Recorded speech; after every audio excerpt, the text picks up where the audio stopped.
The morning began like any other. I was in the kitchen, moving slowly, humming along with the radio while I arranged the spice jars that had been gathering dust on the shelf.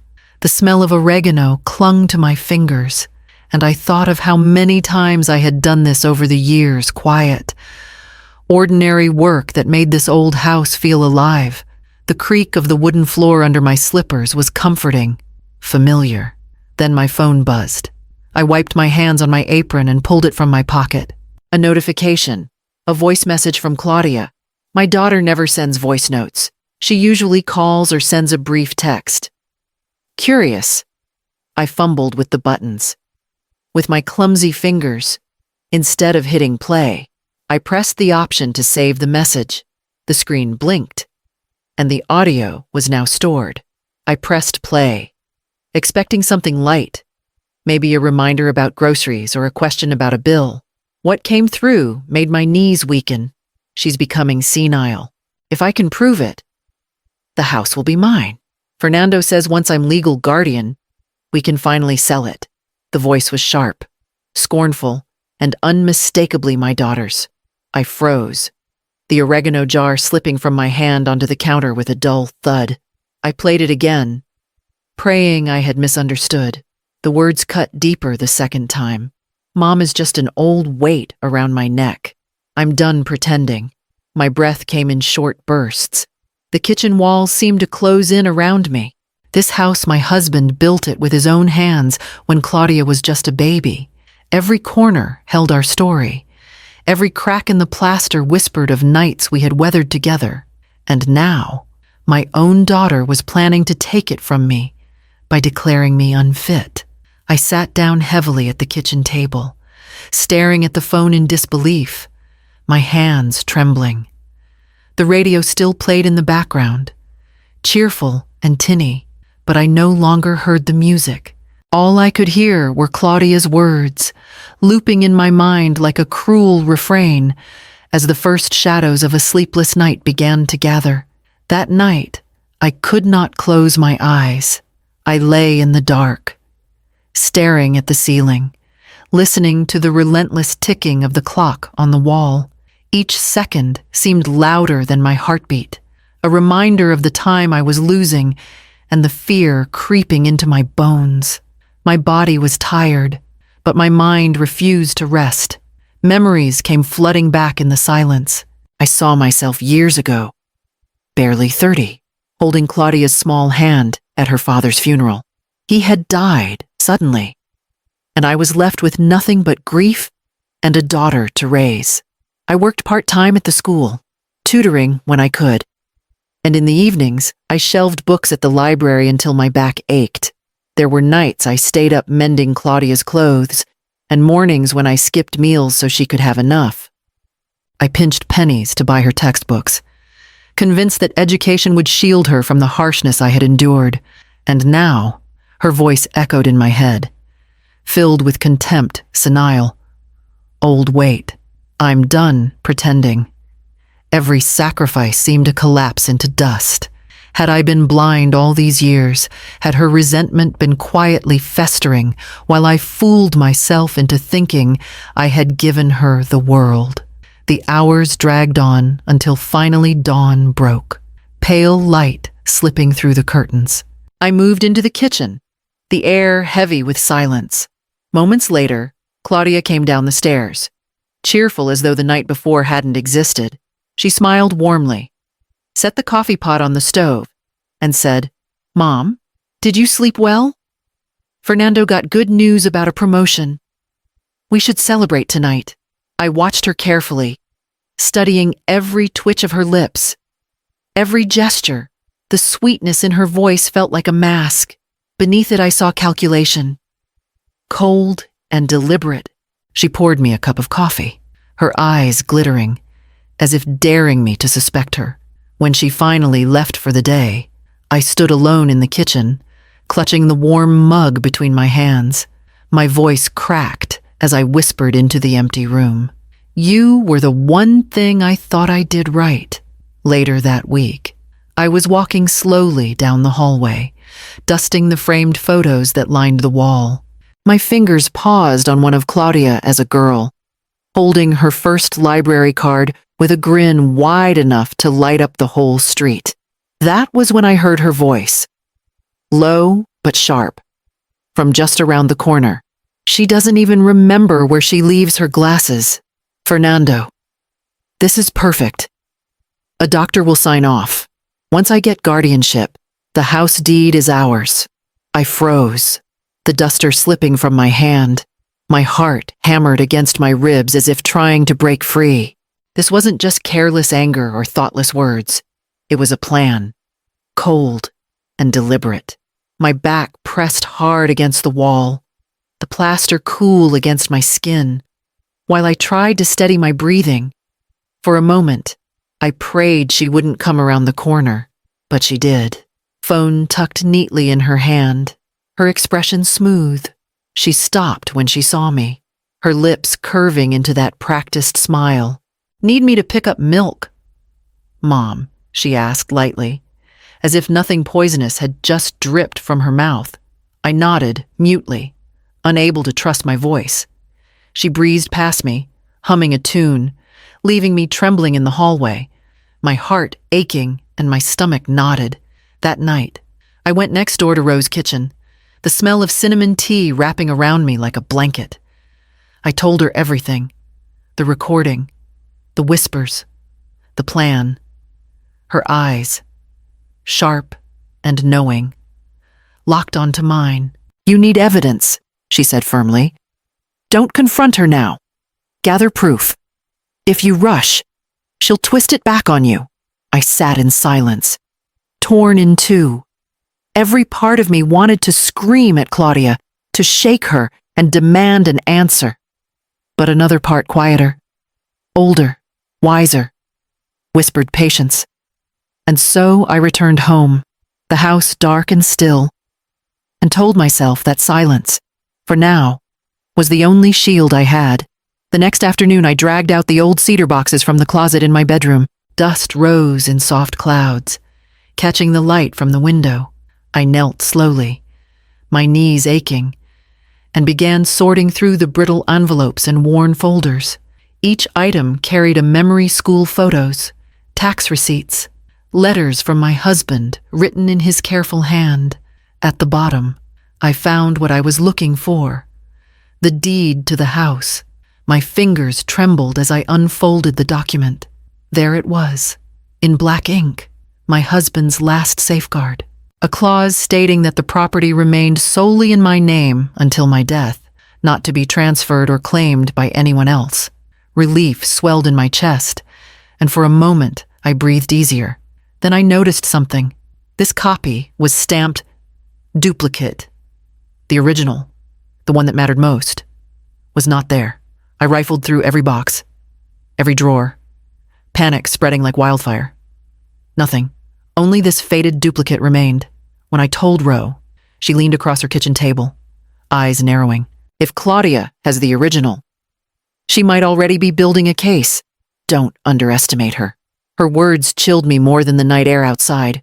I realized then that hope alone would not protect me.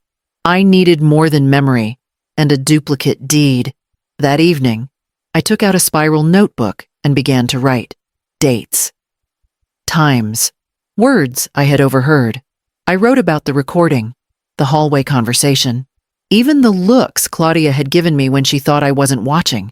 Line by line, I became my own archivist, preserving proof against the lies she was weaving.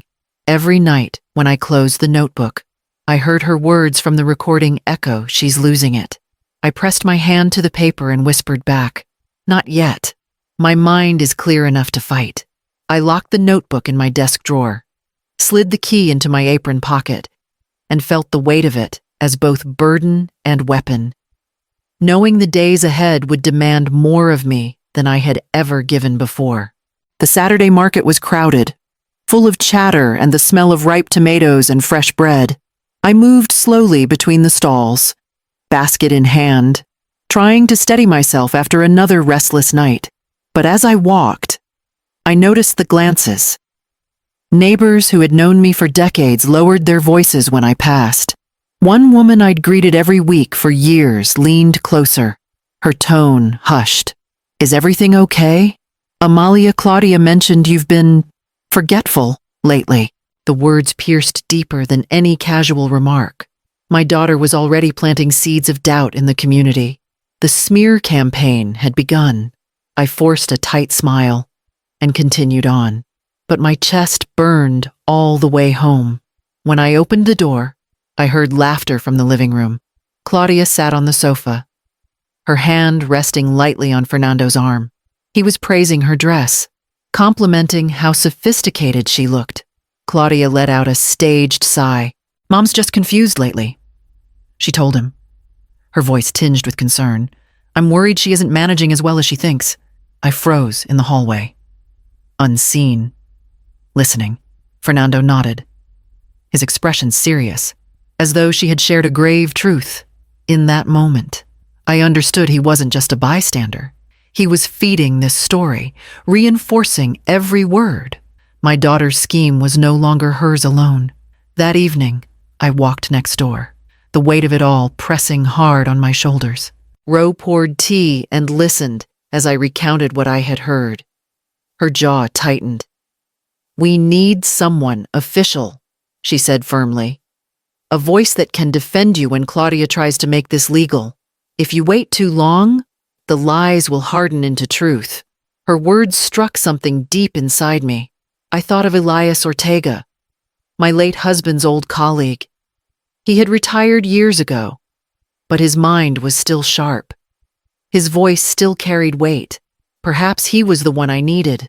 I went home with the decision forming quietly, knowing the next step could no longer be delayed. 2 days later, I walked up the stone steps of Elias Ortega's house, clutching my bag like it carried my last hope. He had been my husband's friend for decades, a man known for his steady judgment, even now in retirement. When he opened the door, his silver hair framed a face that still carried the authority of years spent in courtrooms. "Amalia," he said warmly, guiding me into his study. The walls were lined with books, their spines faded but proud. The smell of old paper calmed me for a moment, reminding me of nights I had spent in the library. I sat opposite him, hands trembling as I pulled out my phone. "Elias, I need you to hear this," I whispered, pressing play. Claudia's voice filled the quiet room. "She's becoming senile. If I can prove it, the house will be mine." Elias's jaw tightened. When the recording ended, he leaned back slowly, eyes dark. "This isn't gossip. This is intent." I lowered my gaze, ashamed though I had done nothing wrong. "She's my daughter, Elias. I never imagined she could." He raised a hand gently. "Listen to me. Guardianship cases can be twisted. If she brings in a doctor's note, anyone willing to say you're forgetful, plus the whispers she's spreading, a judge might believe her. Once guardianship is granted, she controls everything. Your home, your money, your decisions." My stomach knotted so tightly I thought I might be sick. The law, something I had always trusted, suddenly felt like a weapon pointed at me. Elias leaned forward, voice firm. "But evidence is everything. You already have this recording. Keep gathering proof. Don't confront her yet. When the time comes, we'll make sure your voice is heard." I breathed deeply, letting his words anchor me. For the first time in days, I felt a spark of dignity return. I wasn't powerless. I had allies, and I had truth. As I left his house, the cold evening air bit at my face, but I walked steadier, holding on to the thought that my fight had only just begun. It started with a missing envelope. Claudia claimed she had left my pension papers on the table, but when I went to look, they were gone. Hours later, while straightening the sofa cushions, I found the envelope crammed deep into a crease, bent and smudged as if someone had forced it there. My chest tightened. I knew it wasn't carelessness. It was deliberate. That evening, Fernando came by. I kept to the kitchen, but his voice carried easily. If your mother hesitates, push harder. Guardianship papers are just ink. She can't fight forever. I clutched the counter for balance. Each syllable confirmed what I already feared. This wasn't just Claudia's idea. Fernando was pushing her forward, whispering confidence into her ear, feeding her greed with his smooth reassurances. Later that night, after the house fell into its usual quiet, I set my phone on the shelf by the stairs. Record function, blinking red. My heart pounded as I lay in bed, straining to hear. A door creaked open, and Claudia's voice slipped through the dark. Next week, I'll take her to the doctor. He'll see how frail she is. One signature, and we're done. Her words were low, conspiratorial, dripping with certainty. The sound of them was unbearable. Yet I let the recording capture every syllable. Proof was building, piece by piece. And with each addition, my heart broke a little more. The next morning, I met Elias at his study again. My hands shook as I placed the phone on his desk, replaying the whispers from the night before. He listened in silence, his face drawn. "This is more than enough to show intent," he said finally. "But timing is crucial. When the truth comes out, it must be in front of everyone, Claudia, Fernando, and witnesses who cannot deny what they hear. Only then will the masks collapse." I nodded, swallowing hard. The thought of exposing my own daughter filled me with dread. But I knew there was no other way. The performance she had staged for the world would have to end. And I would be the one to end it. I decided to turn my own birthday into the battlefield. An early dinner, casual enough to seem harmless, but planned down to the last detail. I invited Claudia and Fernando, along with Ro and Elias. I wanted witnesses, people who would not look away. The house glowed with soft lamps, their light pooling on the old oak table. A pot of mole simmered on the stove, filling the air with the comfort of cocoa and spice. I busied myself with setting plates, my hands steadying each time I reminded myself of the purpose of this night. When they arrived, laughter filled the air, but it rang hollow. Claudia swept in wearing a scarlet dress, her perfume heavy, her smile brighter than the lamps. She leaned close to Fernando, gushing about her future plans, her voice dripping with ambition. He smiled smugly, as though the plans were already his to enjoy. Ro sat stiffly, her eyes darting between me and Claudia, sensing the storm. Elias kept his composure, folding his napkin with deliberate calm. We began to eat, the clinking of silverware loud in the strained silence. I chewed slowly, watching Claudia's eyes dance as she chattered about new investments, about moving to a bigger house once certain things are settled. Fernando chuckled, as if her hints were private jokes. Halfway through dinner, I rose. My hands trembled slightly, but my voice came out firm. "I want you to hear something." I pulled my phone from my apron pocket and pressed play. The room stilled as Claudia's own voice poured out. "She's senile. Once I get guardianship, Fernando and I will sell the house." Fernando's smirk vanished. Ro gasped, her hand flying to her chest. Elias cleared his throat, his voice low but decisive. "The deed protects Amalia's rights. No guardianship, no scheme can override it." The table erupted. Claudia shot to her feet, her voice shrill. "This is fabricated. She's trying to make me look like a monster." Fernando slammed his napkin down, his face hard. "Enough. Claudia, you dragged me into this mess." And in that moment, I knew nothing in our family would ever be the same. Claudia's face twisted with rage, and she spat curses at both Fernando and me before storming out of the house, her heels striking the wooden floor like hammers. The front door slammed so hard the walls rattled. Fernando rose more slowly, his expression sour. Without meeting my eyes, he muttered, "I want no part of this," and followed her into the night, his betrayal lingering like smoke in the air. The silence that followed was suffocating.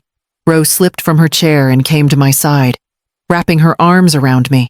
I let her hold me, though my body felt numb, as if grief had hollowed me out.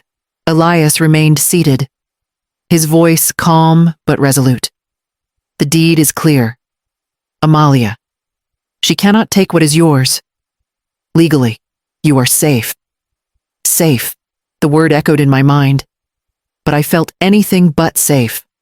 A house could be protected by paper, but a mother's heart had no such shield. What had been severed tonight was not a claim or a contract. It was the bond I once thought unbreakable. The days that followed blurred together. Weeks passed with no sign of Claudia. The neighbors' whispers reached me in fragments how Fernando had left her, how she no longer boasted at the market, how her plans had unraveled once she realized she had no claim to the property she coveted.